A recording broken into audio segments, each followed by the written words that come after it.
I'm sitting in my new lake house, watching my phone explode with angry messages from my family after posting a single photo captioned "birthday gift" to myself. The peaceful morning shattered by dozens of furious calls. My mother screaming through voicemail about ungrateful daughters while my brother texts threats about family obligations. But for the first time in 32 years, I smile on my birthday. I set the phone to silent, walk onto my private dock, and remember how this moment became inevitable after decades of being invisible in my own family.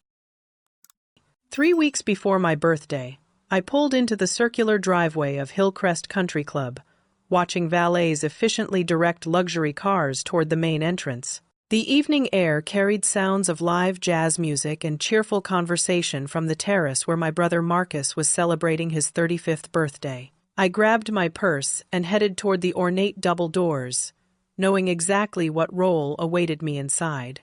The ballroom had been transformed into something resembling a movie set.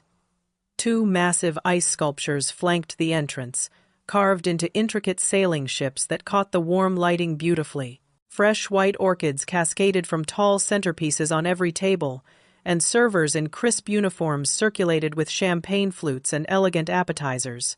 The 5-piece jazz ensemble occupied a small stage near the dance floor, their smooth melodies creating the perfect backdrop for sophisticated conversation. I found my mother near the guest reception table, clipboard in hand, directing traffic with the efficiency of a wedding planner. She spotted me immediately and rushed over, her silver evening gown shimmering under the chandeliers. "Catherine, thank goodness you're here," she said, pressing a laminated guest list into my hands. "I need you to manage the coat check area and help people find their tables. The venue staff is overwhelmed, and we can't have guests wandering around confused." I glanced around the room, counting at least 150 people mingling near the bar area and scattered across elegantly appointed round tables. Each place setting featured fine china, crystal stemware, and personalized menu cards with Marcus' name embossed in gold lettering. The sheer scale of the event was breathtaking. "This looks incredible, Mom. How many people did you invite?" "Oh, just family and Marcus business associates. You know how important networking is for his consulting firm." She adjusted one of the orchid arrangements slightly. "Your father insisted we spare no expense. This is such a milestone birthday, and Marcus has accomplished so much." I took my position near the coat closet, greeting guests with practiced smiles and directing them to their assigned tables. Most faces were unfamiliar, though I recognized a few distant relatives and family friends. Everyone seemed genuinely impressed by the sophisticated atmosphere and attention to detail. Around 8 o'clock, my father called for attention from the small stage area. The room gradually quieted as conversations died down and guests turned toward the front. "Good evening, everyone, and thank you for joining us to celebrate our remarkable son," he began, his voice carrying clearly through the excellent sound system. "Marcus has always been destined for greatness, and watching him build his business success fills us with tremendous pride." Applause rippled through the crowd as Marcus stepped forward, looking confident in his perfectly tailored navy suit. He launched into a polished speech about entrepreneurship, gratitude, and family support, his words drawing appreciative nods from the business crowd. Then came the gift presentation ceremony. My parents had positioned themselves near the main table, where a collection of beautifully wrapped packages awaited. The first box contained car keys to a brand-new BMW sedan, revealed with dramatic flair that prompted gasps from the audience. The second gift was even more significant, a vintage Rolex watch that had belonged to our grandmother, presented in its original leather case. I watched from my station near the entrance, folding discarded cocktail napkins and managing the steady stream of guests retrieving coats for quick smoke breaks. The scene felt surreal, like observing someone else's family celebration from a distance. We always knew Marcus was destined for greatness. I heard my mother telling a group of his college friends near the bar. From the time he was little, he showed such ambition and drive. "We've been so fortunate to support his journey." The words stung more than I expected. I had graduated with honors from business school, built a successful career as a financial analyst, and consistently helped my parents with everything from tax preparation to home repairs. Yet here I stood, essentially working as unpaid event staff, while my brother received accolades for achievements my parents had financially supported at every step. As the evening progressed, the conversation and laughter grew more animated. Marcus held court near the dance floor, regaling listeners with stories about his latest consulting contracts and expansion plans. My father beamed with pride, occasionally interjecting with additional details about his son's accomplishments. Around 10:30, my cousin Amy approached the coat check area with her wrap, preparing to leave early. "Another beautiful party for Marcus," she said quietly, glancing around to ensure nobody was listening. "Your parents really go all out for his birthdays." "They do," I agreed, forcing a neutral tone.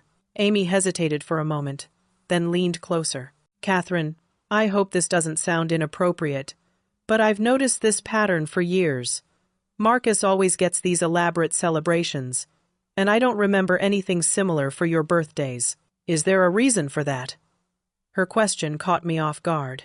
I had never discussed the disparity with extended family, always assuming everyone simply accepted the natural order of things. "I guess Marcus' milestone birthdays feel more significant," I replied carefully. "But you're only 3 years apart," Amy continued, "and your career is just as impressive. I've always wondered about the different treatment." After Amy left, I helped the catering staff clean up the reception area, while my parents settled the final bill with the venue manager. That's when I accidentally saw the invoice total that my mother dropped while gathering her purse. $43,000. $43,000 for one evening. The number hit me like a physical blow.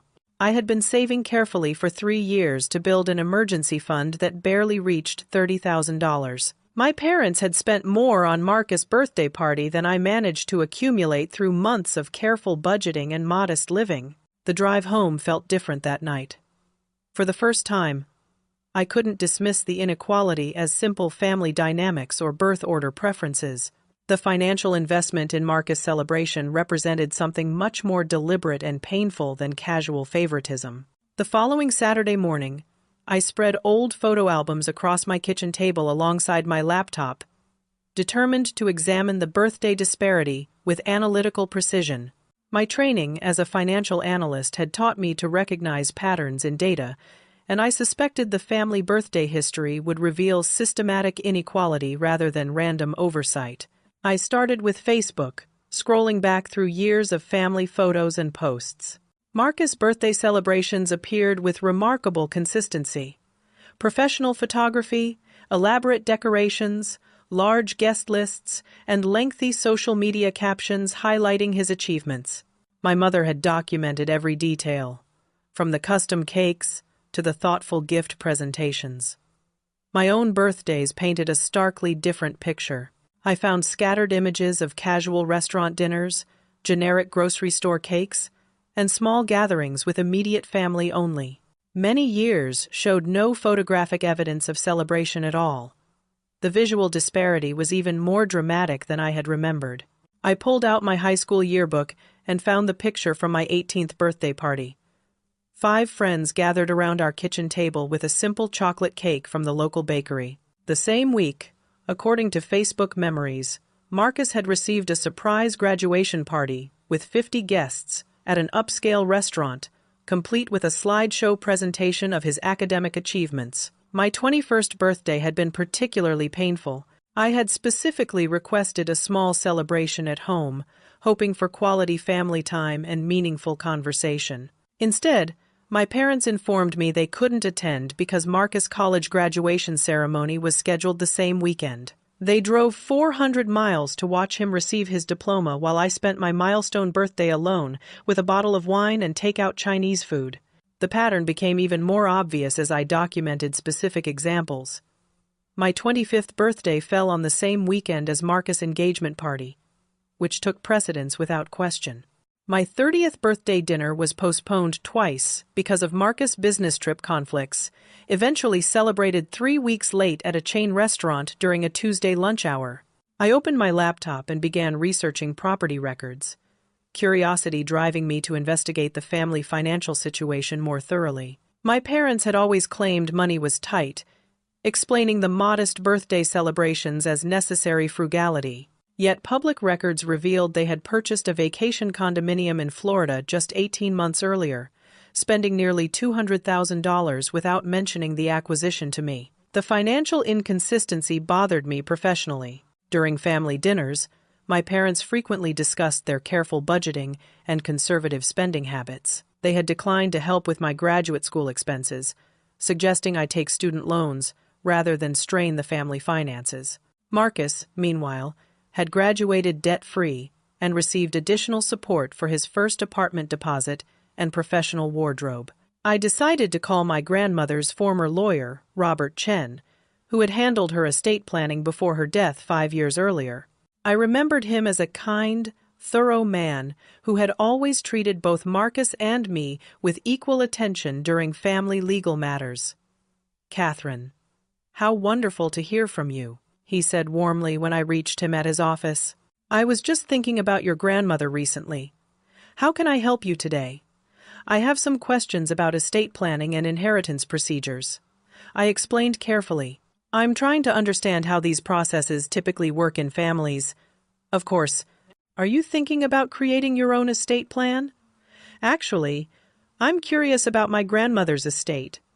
I don't think I ever received complete information about how her assets were distributed." There was a pause on the other end of the line. "Catherine, I need to be careful about confidentiality, but I can tell you that your grandmother's will was quite specific about equal treatment for both grandchildren.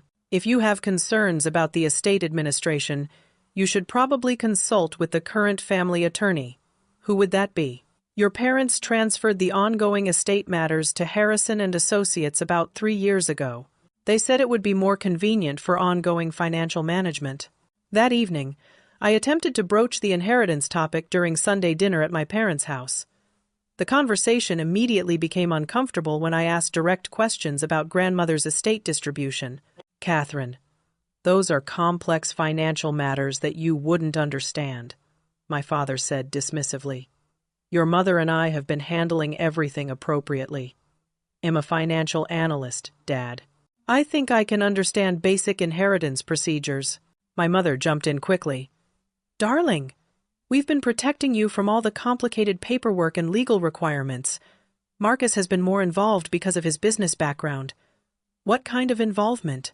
"Oh, just consulting on investment strategies and tax implications," she said vaguely. "Nothing you need to worry about." Their evasive responses only strengthened my suspicions that important information was being withheld. I began monitoring family group texts more carefully, looking for clues about financial discussions or planning decisions that might exclude me. That's when I made a disturbing discovery. While organizing my phone contacts, I noticed a group chat titled Family Business that appeared in my message suggestions but showed no conversation history. When I clicked on the thread, I realized I had never been added as a participant. Through some detective work involving mutual friends who had been forwarded family messages, I managed to piece together portions of the conversation history. The discussions revealed detailed planning around my birthday expectations and strategies for managing Catherine's feelings without spending significant money. One message thread from my mother read, "We need to be more careful about Catherine getting her hopes up for elaborate celebrations. She sees what we do for Marcus and starts expecting the same level of investment." Marcus had replied, "Maybe just explain that my birthday costs are business-related since they're networking opportunities." My father's contribution was even more hurtful. "Catherine doesn't have the same social connections or professional advancement potential. The return on investment is completely different." The casual calculation of my worth in terms of financial investment felt devastating. They weren't simply favoring Marcus out of emotional preference.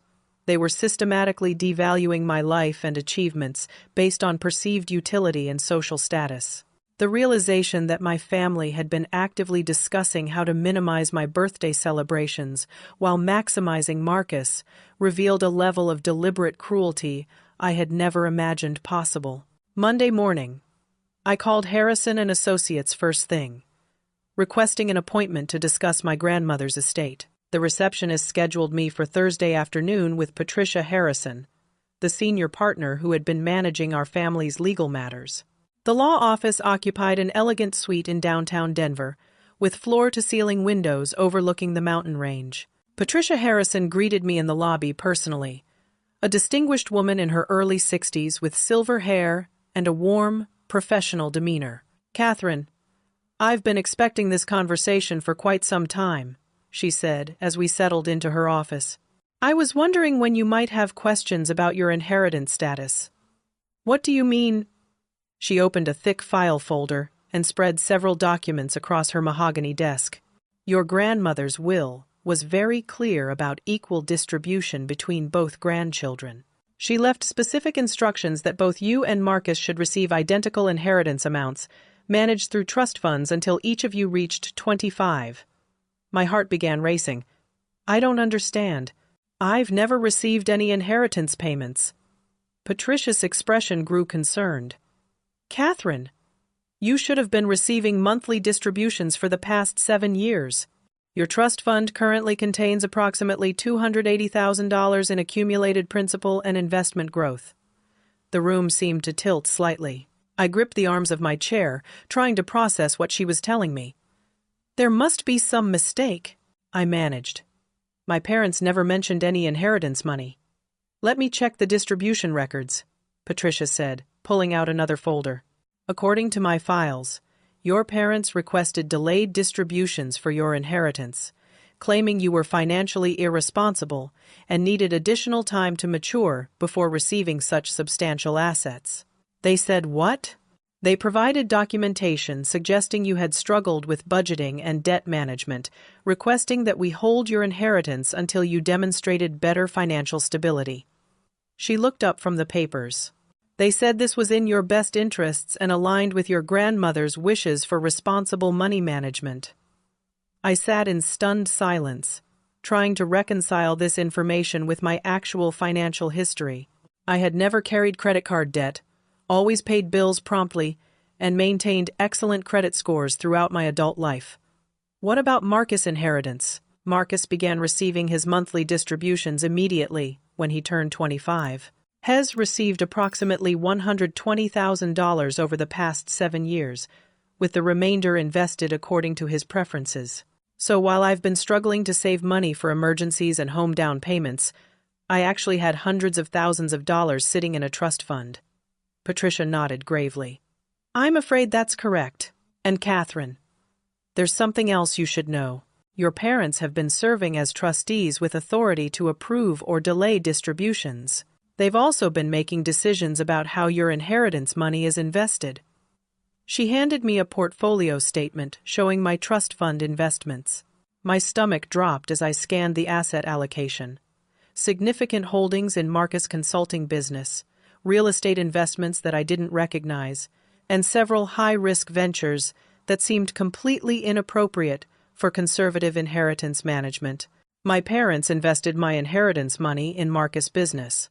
With trustee authority, they've been able to redirect portions of your inheritance toward what they termed family investment opportunities. These decisions were presented as beneficial for long-term growth and family financial stability. I felt physically sick. My parents had essentially stolen my financial inheritance to fund Marcus business ventures and property investments. They had convinced a lawyer that I was financially irresponsible while using my money to build my brother's wealth and success. What are my legal options? Patricia leaned forward seriously. You have every right to demand immediate access to your inheritance funds. Your grandmother's will specifically states that distributions should begin at 25, and you're now 32. The delayed payments were based on representations about your financial competence that appear to be fraudulent.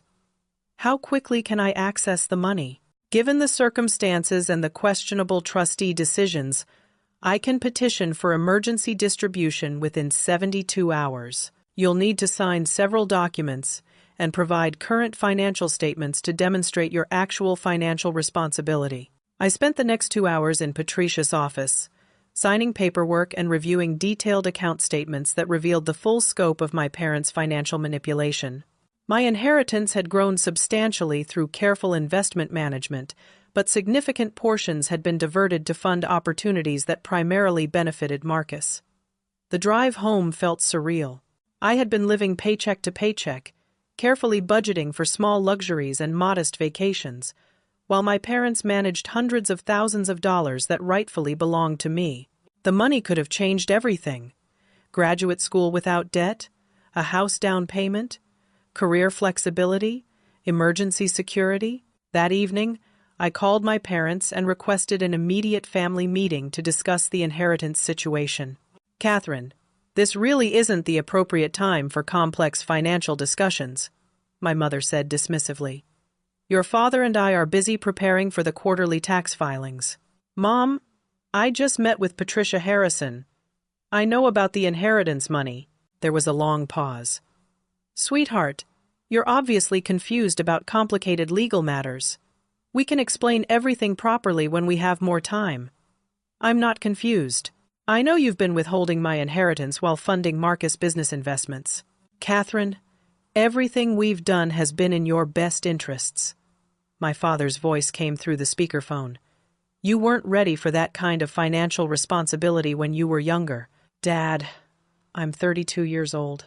I've been managing my own finances responsibly for over a decade." "Well, we can discuss this calmly during Sunday dinner," my mother said. "There's no need to get upset about decisions that were made to protect you." The patronizing tone in her voice crystallized my resolve. I would not wait for their permission or explanations. I would take control of my own financial future, starting immediately.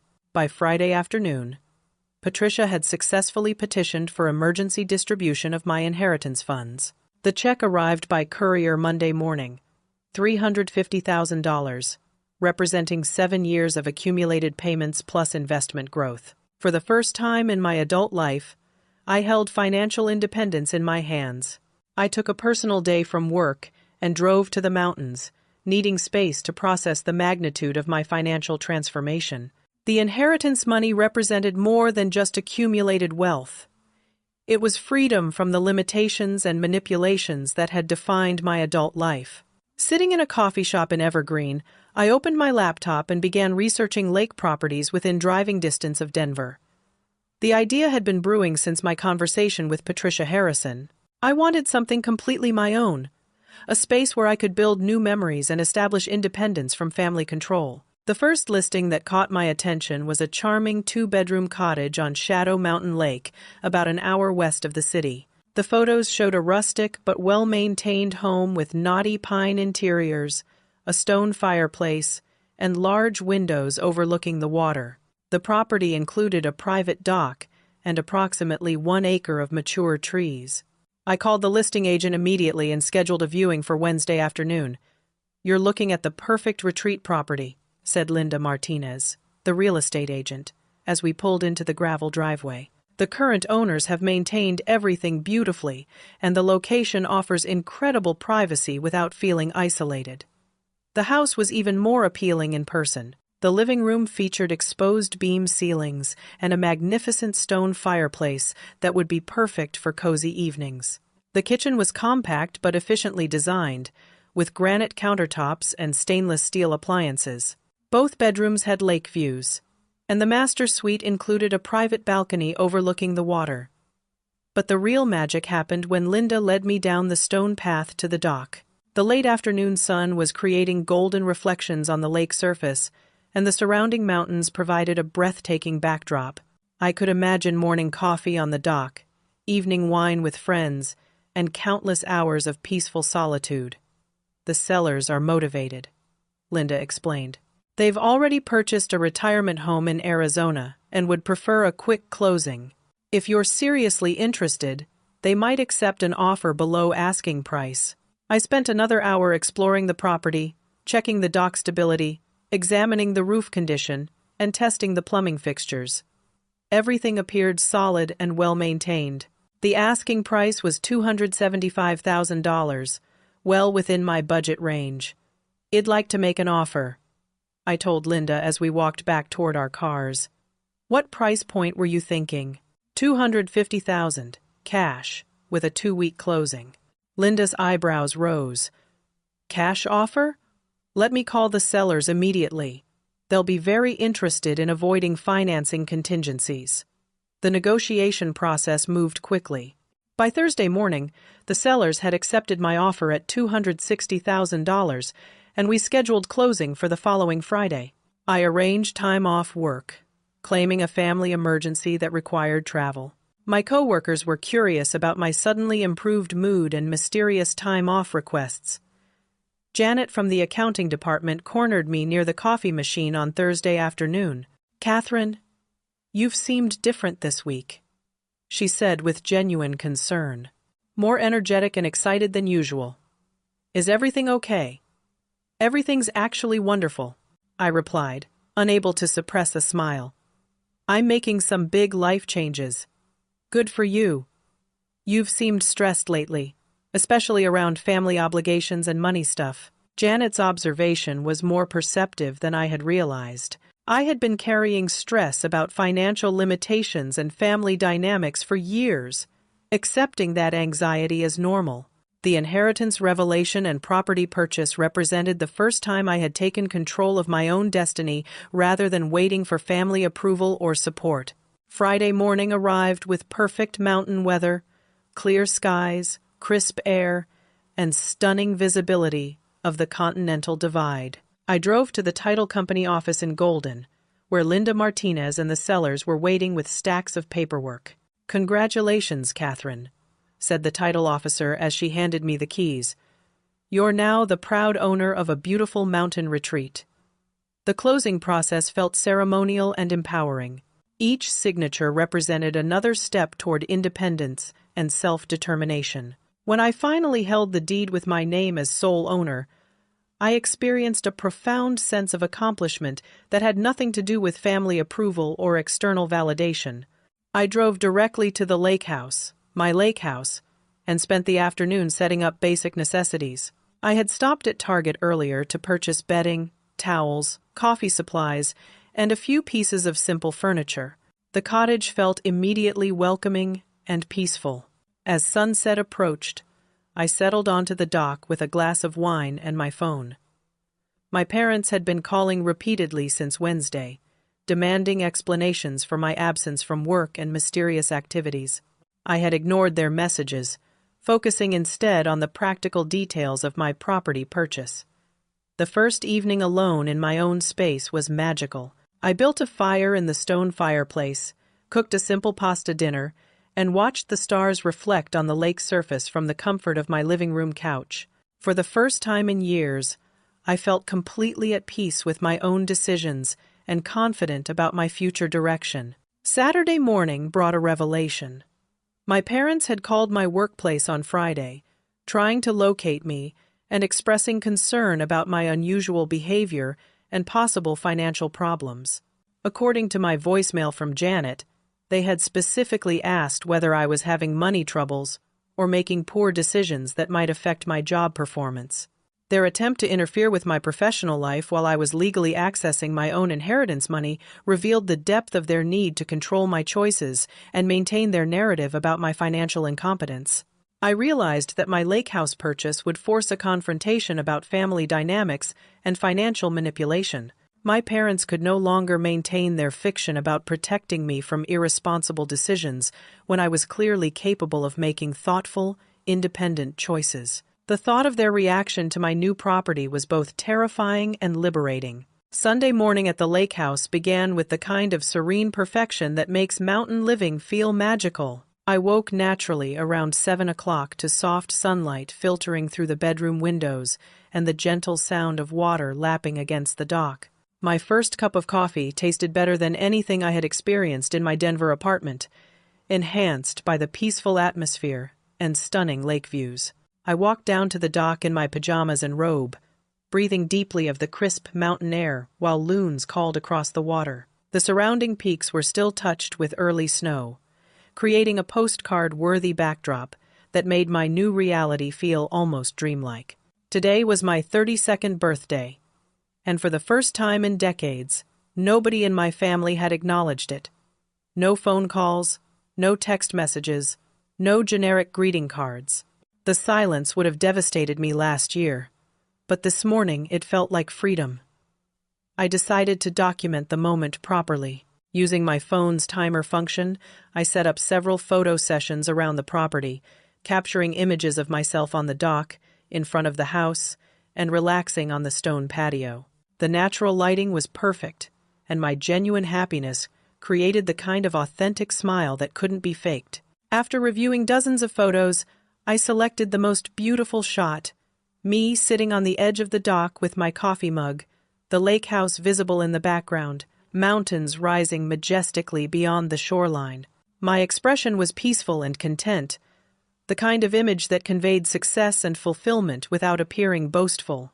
I crafted my Instagram post carefully, uploading the stunning photo with a simple caption, "Birthday gift." To myself. The response was immediate and overwhelming. Within minutes, college friends were commenting with congratulations and amazement.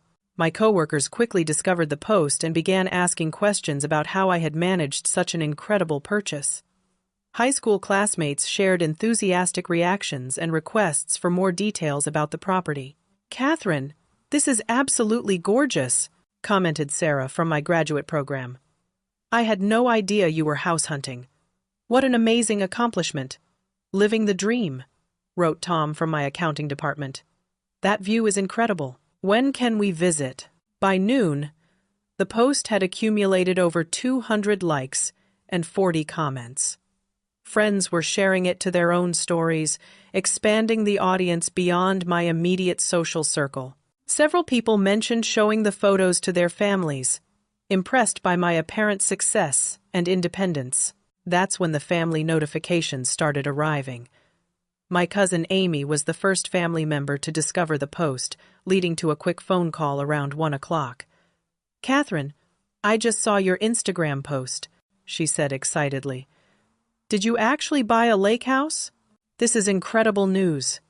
"I did," I confirmed, unable to keep the pride from my voice. "How did you manage the down payment? I thought you were saving for years to buy something." "I used inheritance money from grandmother's estate." There was a pause. "Inheritance money? I didn't know you had received anything yet. It's a long story, but I recently gained access to funds that had been held in trust." After Amy hung up, I knew word would spread quickly through the extended family network. My maternal aunt lived for family gossip, and news about significant property purchases would definitely qualify as major information. Sure enough, my phone began buzzing with increasingly frantic messages. First came text storms from Marcus, demanding immediate explanations and accusing me of making reckless financial decisions. Then my mother started calling repeatedly, leaving voicemail messages that grew progressively more angry and accusatory. "Catherine, you need to call me immediately," she said in the first message. "We need to discuss this situation before you make any more impulsive choices." By the third voicemail, her tone had shifted to barely controlled fury. "I cannot believe you would make such a major purchase without consulting your family. This is exactly the kind of irresponsible behavior we were trying to prevent." My father's contribution was equally predictable. "Catherine, we need an emergency family meeting to understand how you obtained funds for this property and whether you violated any legal agreements regarding the inheritance trust." The most revealing message came from Marcus around 4 o'clock.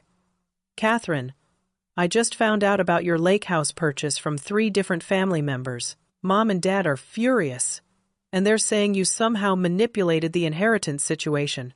We need to talk about this immediately because it's affecting family relationships." I remained calm and peaceful, sipping afternoon tea on my dock while watching their panic unfold through digital messages. The beautiful irony wasn't lost on me. They were experiencing exactly the kind of birthday drama and attention-seeking behavior they had always accused me of creating. Around 5 o'clock, my extended family began reaching out directly. My Aunt Patricia called from Phoenix, having seen the Instagram post through Amy's sharing. "Catherine, honey, I had no idea you were doing so well financially," she said warmly. "Your parents have been telling everyone they're struggling to make ends meet and can't afford to help either of their children with major purchases. This revelation was the most damaging element of the social media exposure. My parents had been portraying themselves as financially stressed to justify their modest spending on my celebrations, while simultaneously funding Marcus' elaborate lifestyle. My lake house purchase accidentally revealed their deception to the extended family network. "I've been very fortunate with my career and some inheritance funds," I replied diplomatically. "Inheritance funds? From your grandmother?" "Yes, from grandmother's estate. But Catherine, your parents told us that money was tied up in complicated legal issues and wouldn't be available for years." The conversation continued for another 20 minutes, with my aunt gradually piecing together the discrepancies between my parents' explanations and my obvious financial stability. By the time we hung up, she was asking pointed questions about family financial management and inheritance distribution. As evening approached, my phone showed 43 missed calls and over 60 unread text messages from various family members. The lake house photos had created a social media tsunami that exposed years of financial manipulation and deliberate deception. But for the first time in my adult life, I was spending my birthday exactly where I wanted to be, surrounded by beauty and peace that I had purchased with my own money and chosen through my own decisions. The sunset over Shadow Mountain Lake was absolutely spectacular. Monday morning brought an unexpected convoy to my lake house driveway. I was enjoying coffee on the dock when I heard car doors slamming near the main road. Through the trees, I could see my parents' silver SUV followed closely by Marcus' red sports car. They had driven 2 hours from Denver without calling ahead, clearly intending to corner me for an immediate confrontation. I walked calmly up the stone pathway to meet them near the front entrance, taking a moment to appreciate how different this interaction felt on my own property. Instead of sitting anxiously in their living room waiting for judgment and criticism, I was greeting them as an established homeowner with clear legal rights and financial independence. "Catherine, we need to talk," my mother announced sharply, climbing out of the passenger seat with her purse clutched tightly. She was wearing her most formal business attire, as if preparing for a legal proceeding rather than a family conversation. "Good morning," I replied pleasantly. "You're welcome to come inside, but I should mention that I have a conference call scheduled for 10:30. My father emerged from the driver's side, surveying the property with obvious surprise. Despite his anger about my impulsive purchase, he couldn't hide his appreciation for the beautiful setting and well-maintained cottage. Marcus approached more cautiously, his expression combining curiosity with defensive irritation. "Catherine, this place is actually pretty impressive," he admitted grudgingly. "But we need to understand how you finance this purchase and whether you've created legal problems for the family." I led them through the front door into the living room, where the stone fireplace and lake views immediately commanded attention. My mother's critical demeanor faltered slightly as she took in the tasteful furnishings and obvious quality of the property. "Would anyone like coffee?" I offered, maintaining a calm and hospitable tone. "Catherine, this isn't a social visit," my mother snapped. "We need immediate answers about your financial situation and this reckless property purchase." I settled into the comfortable armchair near the fireplace, gesturing for them to take seats on the sofa. "I'm happy to discuss my financial decisions, but I should clarify that there was nothing reckless about buying this house. I paid cash, obtained clear title, and purchased well within my budget." "Where did you get cash for a property purchase?" my father demanded. "From my inheritance trust fund, which Patricia Harrison helped me access last week." The room fell silent. My parents exchanged meaningful glances while Marcus looked genuinely confused. "Catherine, you know that inheritance money isn't available yet," my mother said carefully. "We've explained the legal complexities that require delayed distribution." "Actually, Mom, I've learned that my inheritance has been available since I turned 25. Patricia showed me detailed records of the delayed payments and questionable investment decisions that were made without my knowledge. I reached for the folder of legal documents that I had prepared for this conversation.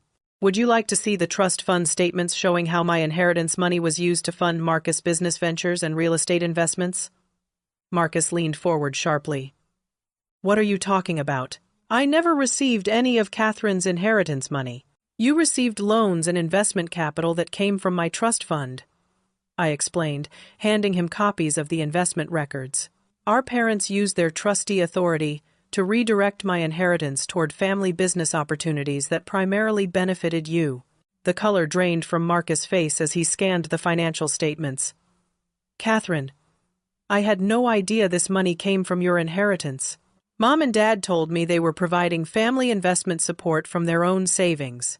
Marcus, don't let Catherine manipulate you with complicated financial documents, my father interjected quickly. She's obviously confused about the trust fund management procedures. Dad, I'm a financial analyst, I replied firmly. I understand exactly what these documents reveal. You've been systematically using my inheritance to fund Marcus' lifestyle while claiming I was too irresponsible to receive my own money. My mother's composure finally cracked. Catherine, everything we did was designed to protect you from making poor decisions with such a large sum. You've never shown the kind of financial maturity that Marcus demonstrates consistently. What evidence did you give Patricia Harrison to support claims about my financial irresponsibility? We provided documentation about your spending habits and debt management, my father said defensively. What debt management? I've never carried credit card debt or missed payment deadlines in my entire adult life. The contradictions were becoming impossible for them to maintain. I pulled out my phone and opened the screenshots of their private family group chat. Would you like me to read the messages where you discussed managing my birthday expectations and minimizing celebration costs while planning elaborate events for Marcus? Marcus grabbed my phone, reading through the message history with growing shock. You guys have been discussing Catherine's birthdays like some kind of business problem, and you've been calculating return on investment for family celebrations? Marcus, you're taking those messages out of context, my mother said desperately. Mom, this message says Catherine doesn't have the same social connections or professional advancement potential as me. You're literally ranking your children by financial utility. I had never seen Marcus look genuinely angry at our parents before. His business success had always made him the golden child, but discovering that his advantages came at my expense was clearly affecting him deeply. Both of you need to calm down, and let us explain the full situation, my father commanded, using his traditional authoritative voice. Dad, I don't need explanations, I replied calmly. I need equal treatment and honest family relationships. Either we rebuild this family on the foundation of mutual respect, or we don't have meaningful relationships at all. The ultimatum hung in the air like a challenge. For the first time in my life, I held real leverage in family negotiations. I had financial independence, legal documentation of their manipulation, and the confidence that comes from successfully managing my own affairs. Catherine, you can't seriously be threatening to cut off family contact over money disagreements, my mother said incredulously. I'm not threatening anything, Mom. I'm stating my requirements for continued family relationships. I will not accept being treated as less valuable or less deserving than Marcus. Marcus stood up abruptly, walking to the window overlooking the lake. Catherine, I need to apologize. I never knew you were excluded from inheritance access or that my business funding came from your trust account. This isn't the family dynamic I thought we had. His unexpected support shifted the entire conversation. My parents could no longer count on presenting a united front against my unreasonable demands when Marcus was acknowledging the legitimacy of my grievances. Marcus, you don't need to apologize, my father said quickly. Catherine is distorting normal family financial management into some kind of conspiracy theory. Dad, the documents are pretty clear, Marcus replied firmly. And those text messages about Catherine's birthdays are really harsh. I had no idea you guys were being so calculating about family celebrations. The afternoon stretched into evening as we worked through decades of accumulated resentment and misunderstanding. My parents gradually shifted from denial to justification to reluctant acknowledgement that their treatment of their children had been unequal and hurtful. The most significant breakthrough came when Marcus revealed that he had always felt pressured to be the perfect son and never realized that his achievements were being used to diminish my value in family discussions. By sunset, we had established the framework for rebuilding family relationships based on equality and honest communication rather than manipulation and control. 6 months after the lake house confrontation, I hosted my first intentional birthday celebration as an independent adult. The October weather was perfect for an outdoor gathering, with golden aspen leaves creating a stunning backdrop for the party I had planned entirely according to my own preferences. I had invited 12 close friends from work, graduate school, and my neighborhood book club. These were people who knew and appreciated me for my actual personality and accomplishments, rather than my role in family dynamics or my usefulness for advancing someone else's interests. Sarah and Janet arrived early to help set up tables on the stone patio, bringing homemade appetizers and a gorgeous chocolate cake from the local bakery in town. Tom brought his acoustic guitar for evening entertainment around the fire pit.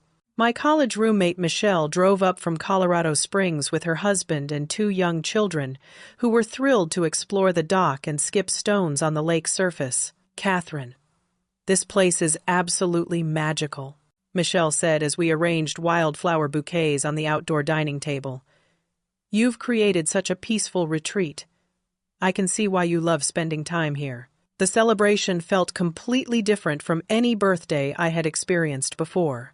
Instead of anxiety about family approval or disappointment about forgotten occasions, I felt genuinely grateful for the friendships and accomplishments that had brought meaning to my life. Around 4 o'clock, Marcus arrived with a beautifully wrapped gift and a handwritten card. His presence still felt slightly awkward, but our relationship had been slowly rebuilding since the confrontation in March. "Happy birthday, Catherine," he said, offering a genuine hug. "I brought you something I thought you might enjoy." The gift was a custom photo album documenting our childhood memories, but with a significant difference from typical family scrapbooks. Marcus had included pictures of both our birthdays and achievements, creating equal representation of our lives and accomplishments. The final page contained a letter apologizing for the years when he had unconsciously participated in family dynamics that minimized my importance. "Marcus, this is incredibly thoughtful," I said, genuinely moved by the effort and consideration he had put into acknowledging our shared history while recognizing the need for change. "I've been doing a lot of thinking about family patterns and how they affected both of us," he replied. "I realize I benefited from unfair advantages without questioning whether you were receiving equal treatment and support." As evening approached, my parents arrived for dinner, bringing flowers and a modest gift that showed genuine effort to understand my interests. The past 6 months had been challenging for all of us as we worked to establish new patterns of interaction based on equality rather than manipulation. "Catherine, your friends are delightful," my mother said as we cleaned up the kitchen together. "It's clear that you've built meaningful relationships with people who truly appreciate your qualities." The comment represented significant progress from her previous dismissal of my social connections as less valuable than Marcus' professional networking opportunities. My father spent the evening talking with Tom about financial planning and retirement strategies, showing genuine interest in my friend's perspectives rather than lecturing about his own superior knowledge and experience. The most meaningful moment came during birthday toasts around the fire pit. Instead of elaborate speeches about achievements and professional success, my friends shared stories about kindness, loyalty, and the ways I had supported them through difficult times. "Catherine has been my steadiest friend through graduate school, career changes, and relationship challenges," Sarah said, raising her wine glass. "She listens without judgment and offers practical help without expecting anything in return," Janet added. "Working with Catherine taught me that competence and kindness aren't mutually exclusive. She's brilliant at her job while still being genuinely caring about colleagues' well-being." As my parents listened to these authentic testimonials about my character and relationships, I could see them beginning to understand my actual value rather than their distorted perceptions based on birth order and gender expectations. The weekend after my birthday, Marcus came back to the lake house alone.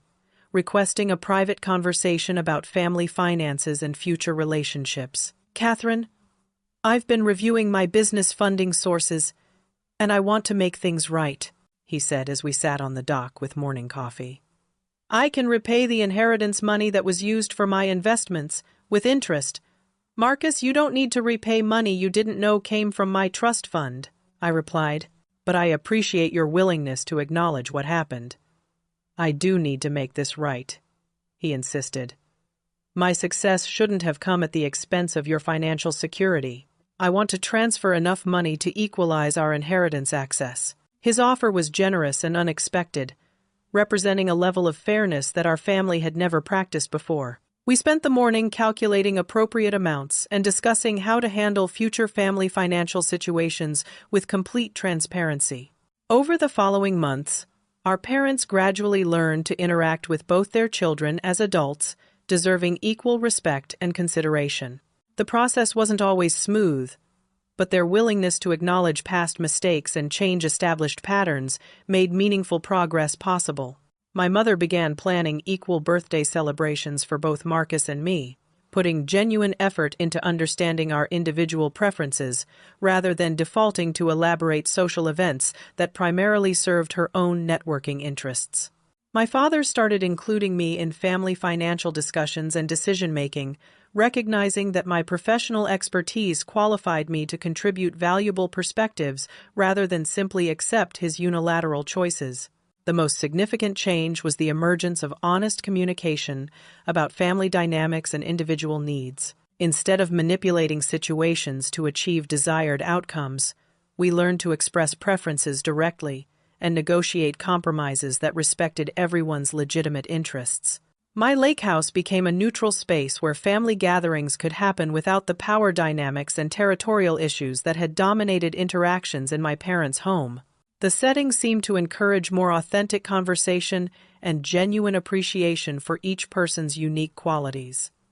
On Thanksgiving weekend, I hosted our first extended family gathering at the lake house. Cousins, aunts, and uncles who had been hearing conflicting stories about family financial situations finally saw the reality of my independence and success. "Catherine, you've built something really special here," my Aunt Patricia said as we walked around the property after dinner. "It's clear that you've made thoughtful decisions and created a beautiful life for yourself." The validation from extended family helped reinforce the new dynamics with my immediate family. When other relatives could see my competence and accomplishments clearly, it became impossible for my parents to maintain their narrative about my inadequacy or need for protection. As winter settled over the mountains, I reflected on the profound changes that had occurred since I first posted that simple Instagram caption 6 months earlier. The lake house had become much more than a birthday gift to myself. It was a symbol of self-advocacy and the foundation for rebuilding family relationships based on mutual respect rather than manipulation and control. The most important lesson I learned was that true family love requires honest communication, equal respect, and recognition that each person's happiness matters equally. Sometimes fighting for yourself teaches others how to value you properly, creating the possibility for authentic relationships that honor everyone's dignity and potential. I encourage anyone experiencing similar family dynamics to trust their instincts about unfair treatment and advocate for themselves with confidence and clarity. You deserve relationships that celebrate your achievements and support your goals, rather than diminishing your worth to elevate someone else's status. Have you ever had to stand up to family members who treated you unfairly compared to siblings? How did you find the courage to demand equal respect? And what advice would you give to others facing similar challenges? Please share your experiences in the comments below. And don't forget to like this story if it resonated with your own family journey. Subscribe for more stories about overcoming family manipulation and building authentic relationships based on equality and mutual respect. Share this with anyone who might benefit from knowing they're not alone in navigating complicated family dynamics and that it's possible to create positive change through courage and determination. Thank you for listening to my story, and I hope it inspires you to value yourself enough to demand the treatment and respect you deserve in all your relationships. May you find the strength to advocate for yourself and the wisdom to build connections that truly honor your worth.